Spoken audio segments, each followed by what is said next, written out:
Today on Queensland Weekender, Border enjoys the waterside attractions in Tin Can Bay. Gillian and Chris partake in an indulgent Whitsunday weekender. And I take the wheel to explore a beautiful part of southeast Queensland.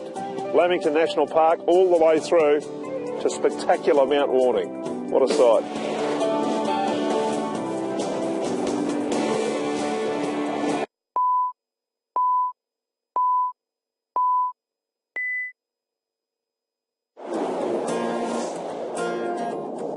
The Gold Coast is the gateway to some stunning hinterland drives that won't chew up your day.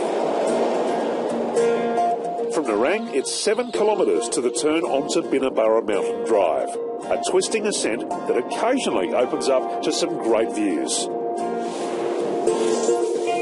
About 13 kilometres on, just as the air starts to turn crisper, the road delivers you to the village of Lower Beechmont. Keep an eye out for the sign to Laurel Cottage Garden Cafe. There are cosy tables inside and alfresco dining beneath the camphor laurels. So they say that the specialty of the house here is the gourmet pizza. They reckon it's superb, but I arrived a little bit early this morning, so thank you, Karen.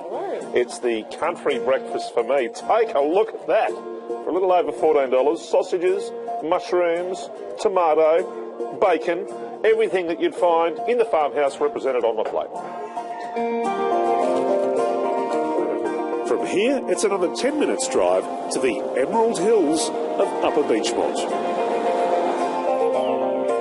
Can you see why this high country was once the home of dairy farming on the coast?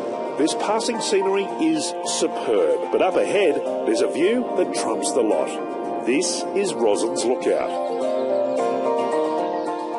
What's that old poem about the sunburnt country, the land of sweeping plains? I guess people from overseas sometimes have this misconception that Australia's big and brown and flat and there's not a lot to the landscape. But take a look over my right-hand shoulder there. You could be forgiven for thinking that you're in the South Island of New Zealand or perhaps the Alps in France.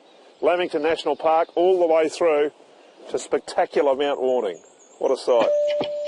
You can revel in the vista a little longer with a stay at Clouds on Beechmont. I can see you must have struggled for inspiration to come up with the name Clouds.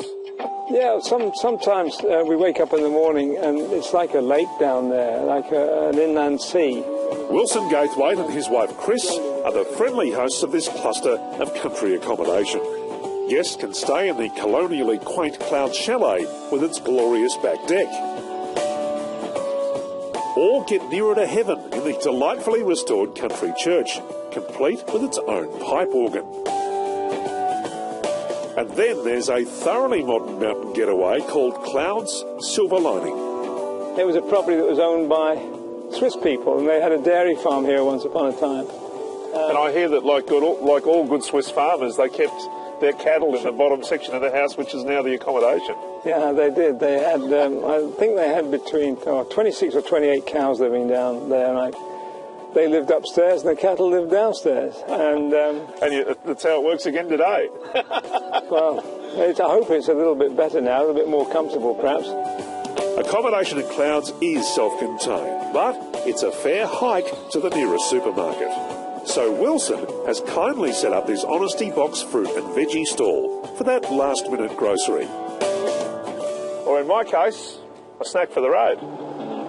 From Beechmont Roundabout, you can take the exit to Binnaburra and cool rainforest.